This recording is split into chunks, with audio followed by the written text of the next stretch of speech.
Mga kapuso, paalala lang, hinay-hinay po sa pagbibitiw ng salita.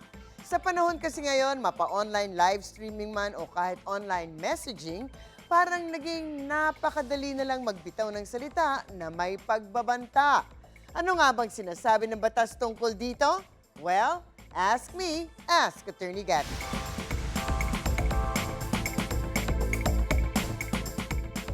Attorney, ang pagsasabi po ba ng mga statement na may pagbabanta halimbawa sa buhay ng isang tao ay may nalalabag na batas? Naku, pag nagbanta ka sa buhay ng ibang tao or yung magbanta na may masamang mangyayari sa kanya, sa kanyang reputasyon, o sa kanyang property o ari-arian, yan ay isang krimen ng grave threat sa ilalim ng Article 282 ng Revised Penal Code.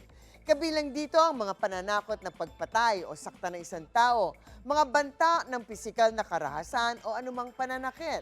Kung minsan ang mga ganitong pagbabanta ay isang form din ng pangingikil. Kumbaga, kung hindi mo ako bigyan ng pera, papatayin kita. Or ikakalat ko ang mga makahalay na retrato mo. Or some other kind of threat or demand. Kung minsan wala namang kondisyon, pero syempre ito isang krimen pa rin, dahil ang essence ng krimen ng grave threats ay intimidation o pananakot na siyang gumagawa ng matinding kaba o takot sa taong napagbantaan.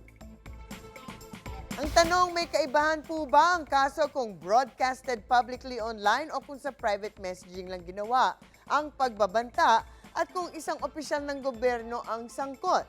Well, usually yung pagiging isang public official nagiging factor lamang yan halimbawa kung ginamit ng opisyal ang posisyon niya para magawa ang isang krimen. Halimbawa, kung yung chief of police na nagbabanta sa buhay ng isang tao at ginamit niya ang posisyon niya para maisagawa ang pagbabanta na ito.